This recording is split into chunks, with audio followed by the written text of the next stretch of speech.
Olá pessoal, meu nome é Stephanie e hoje eu vou apresentar para vocês o projeto 3 da disciplina de Eletricidade.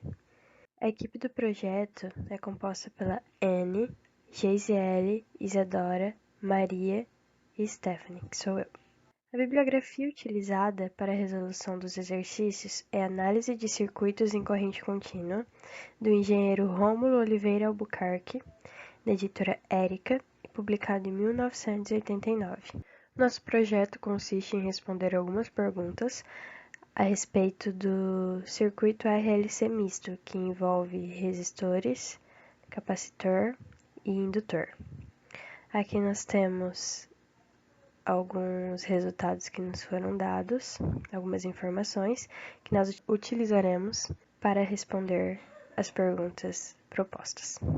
A primeira questão nos pede para obter a função tensão do gerador resultante. Obteremos a função através das funções dadas de V1 e V2. A função genérica de uma grandeza senoidal é dada pela equação 1. Observando a função que nos foi dada, nós podemos observar que Vm corresponde a 200 e na tensão 2, Vm também corresponde a 200. A fórmula da frequência angular, ou velocidade angular, é dada por 2π vezes a frequência. Então, observando novamente a fórmula que nos foi dada, nós podemos ver que a velocidade angular aqui está correspondendo a π vezes 2000. Portanto, 2000 está fazendo o papel de 2 vezes a frequência. Feito isso, nós podemos chegar à conclusão que a frequência equivale a 1000 Hz. Fazendo essa conta de π vezes 2000, nós chegamos no valor de frequência angular equivalente a 6.283,18 radianos por segundo. Sabemos que a tensão resultante vai ser a soma da função V1 com a função V2. E como que a gente soma isso? A gente soma através da seguinte relação trigonométrica. Então, nós vamos fazer a decomposição para o eixo x e para o eixo y. Lembrando que se a reta faz ângulo com o eixo, então a gente usa cosseno, e se não faz ângulo, a gente usa o seno. Então, fazendo a decomposição, nós teremos um valor de x1 igual a Vm1 vezes o cosseno, que nos foi dado na função 1, que o ângulo é 10. Então, nós teremos um valor de 196,96 volts. Vamos fazer isso para cada incógnita, x1, x2 e x1 e x2 no caso, né? Então, teremos aqui 34,73 volts para y1, x2 equivalente a 173,2 volts, y2 menos 100 volts. Feito isso, nós temos que o somatório de x1 com x2 vai nos dar a nossa componente x.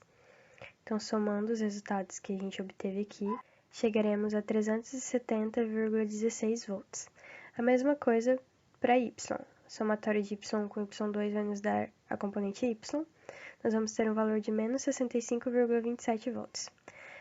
Então, a nossa tensão máxima resultante é dada pela raiz do componente x ao quadrado mais o componente y ao quadrado.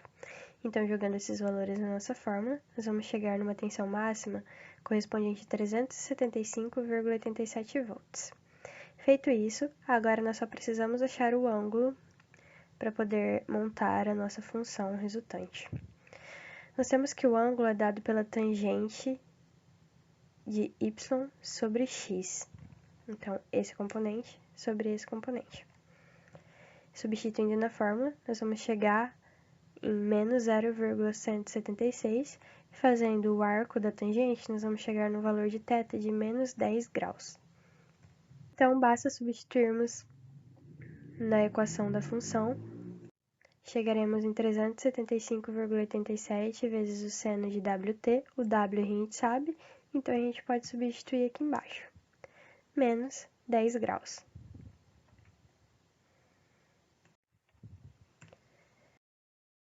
Próxima questão nos pede para obter a função corrente fornecida pelo gerador equivalente. Nós vamos fazer de maneira análoga ao que fizemos no exercício anterior, só que primeiro nós precisaremos reduzir nosso circuito RLC, e para tal, precisamos achar as reatâncias indutivas e capacitivas. A reatância indutiva é dada por 2π vezes a frequência vezes a indução. Substituindo pelos valores que nós já temos, o L foi dado e o F a gente encontrou, nós chegaremos no valor de 12,56 para a reatância indutiva que passa por aquele trecho 1. A reatância indutiva no trecho 2 é dada por 2π vezes 1000 vezes 5 vezes 10 a menos 3 e equivale a 31,41 ohms. A reatância indutiva no trecho 3, de forma análoga, chegamos ao resultado de 43,98 ohms. E por último, a reatância capacitiva, que é dada por 1 sobre 2π vezes a frequência vezes o valor da capacitância que nos foi dada. Então, nós chegaremos no valor de 39,78 ohms. Calculados os valores das reatâncias, agora nós calcularemos os valores das impedâncias, que tornará possível a redução do nosso circuito. Na parte em que temos indutor e resistor, a impedância é dada pela raiz quadrada do valor da resistência ao quadrado mais a velocidade angular vezes a indutância, ambos elevado ao quadrado. Então, substituindo isso para o trecho 1, nós temos 20, que é a resistência 1, vezes o valor que a gente encontrou aqui, o L que nos foi dado, vezes a velocidade angular, nós chegaremos em 23,62 ohm. No trecho 3, chegamos em 48,31 ohm. Já a impedância no trecho que envolve resistor, capacitor e indutor, nós temos a seguinte relação. A impedância é a raiz quadrada da resistência ao quadrado, mais a reatância indutiva menos a reatância capacitiva, ambos elevados ao quadrado. Então, substituindo os nossos valores na fórmula, nós chegaremos no valor de 17,17 ohm. Assim, o nosso circuito, que era dessa forma, se torna nessa forma, onde nós reduziremos essa parte, essa parte, essa parte, em apenas impedâncias. Feito isso, agora nós podemos achar a corrente que passa em cada impedância. Só que antes de achar a corrente, a gente precisa achar a tensão eficaz, pois aqui encontramos na alternativa passada, na letra A, era a tensão máxima. Então, para nós acharmos a tensão eficaz, a gente pega o valor da tensão máxima e divide pela raiz de 2, chegando ao valor de 265,78 volts. Feito isso, calcularemos a corrente elétrica através da seguinte relação: a tensão total que passa pelo circuito sobre a impedância. Então, para a corrente elétrica que passa aqui no Z1, na impedância 1, nós usaremos o Z1, que foi o valor encontrado no slide passado. Substituindo, vamos ter 11,5 amperes para a corrente 1, 15,47 amperes para a corrente 2 e 5,5 amperes para a corrente 3. Agora, para chegarmos na fórmula da função, nós vamos usar a seguinte relação trigonométrica, parecida com o que fizemos no exercício passado. A diferença é que agora o ângulo se dá com a vertical, no passado se dava com a horizontal. Então, nós vamos decompor os vetores da mesma maneira. Porém, agora, em relação ao eixo x, nós teremos seno, em relação ao eixo y, nós teremos o cosseno.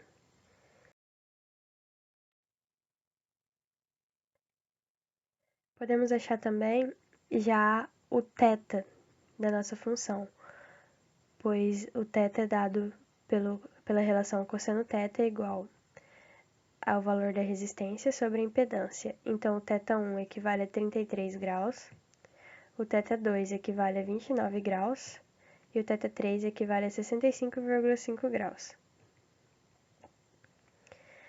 Fazendo a decomposição para o eixo x e y da corrente, nós teremos que o ix1 equivale a 6,12 A, e y1 equivale a 9,34 A, e x2 equivale a 7,5 A, e o y2 equivale a 13,53 A. Só que aqui nós temos também a impedância 3. Então, ix3 equivale a 5 A, e o y3 equivale a 2,28 A. De maneira análoga, o nosso ix resultante é dado pela soma de cada componente. Então, somando tudo, nós teremos que o ix vale 18,62 A e o y equivale a 25,24 A. O I resultante é dado pela soma da componente x ao quadrado mais a soma da componente y ao quadrado, ambos na raiz.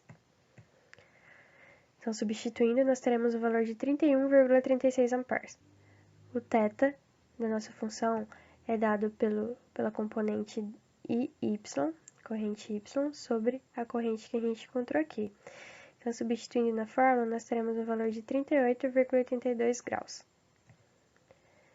Porém, o valor que nós encontramos aqui é o valor da corrente eficaz, e para a fórmula a gente precisa do valor da corrente máxima. Então, acharemos o valor da corrente máxima através da fórmula I eficaz vezes a raiz de 2. Então, teremos um valor de 44,35 amperes para a corrente máxima. Portanto, substituindo na fórmula, a nossa função para a corrente elétrica é 44,35 vezes o seno da velocidade angular sobre vezes o tempo, mais 38,82 graus. O fator de potência em Z1 é dado através da fórmula para um circuito RL, que é cosseno θ igual a R1 sobre Z1. Assim, nós teremos um valor de 20 sobre 23,62, o que vai nos dar um fator de potência equivalente a 0,84. De maneira análoga ao que fizemos na questão passada, a alternativa D nos pede para obter o fator de potência em Z2 e o diagrama fatorial. Essa fórmula a gente acabou de ver, então aplicando os valores aqui, nós chegaremos no fator de potência equivalente a 0,87. Para achar o diagrama fatorial, primeiro precisamos encontrar os valores das tensões, correspondentes à tensão resistiva, capacitiva e indutiva. Então, a tensão resistiva é dada pela resistência vezes a intensidade, que vamos chegar ao valor de 232,05 volts. A tensão indutiva é dada pela reatância indutiva vezes a intensidade. Então, chegaremos no valor de 485,91 volts. E a tensão capacitiva é dada pela reatância capacitiva vezes o valor da corrente elétrica. Isso vai nos dar um valor de 615,39 volts. O diagrama fatorial de forma genérica é dado pela seguinte imagem. Então, para acharmos o nosso diagrama fatorial, basta substituir os valores. Então, teremos aqui em VL, VR, VC e o valor da intensidade. E aqui, fazendo a somatória, no caso, a subtração de VC com VL, teremos 129,48 apontando para baixo. Aqui o VR de 232, o nosso VG e a intensidade. Aqui o θ que nós encontramos.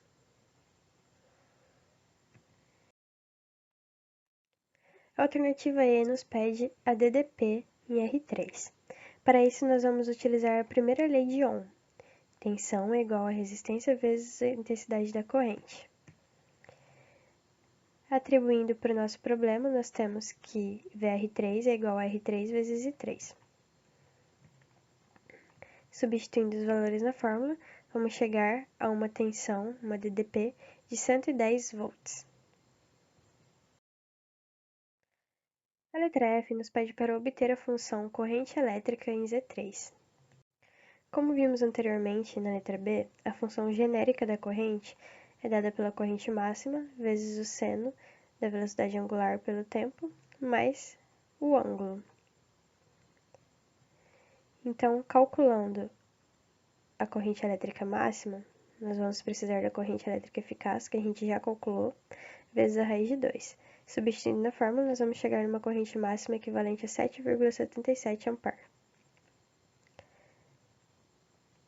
Sabemos que a tangente de θ é dada pela reatância indutiva sobre a resistência. Portanto, chegaremos num θ de 65,5 graus. Feito isso, basta substituirmos esses valores na equação genérica da corrente elétrica.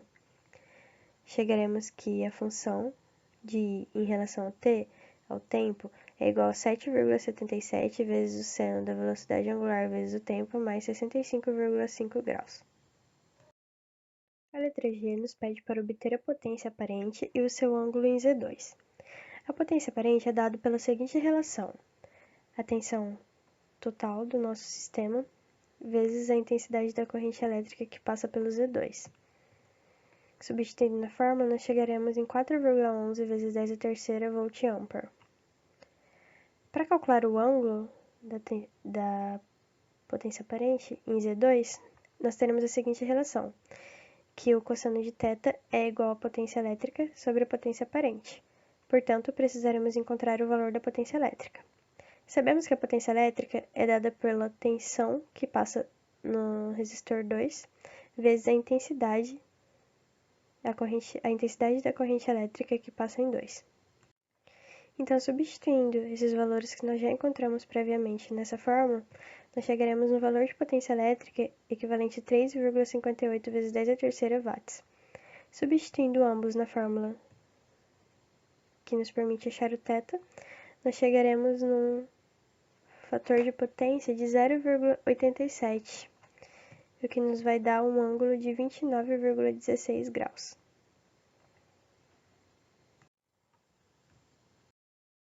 Para acharmos aqui na alternativa H, ele pede para a gente achar a potência elétrica que passa pelo resistor 5.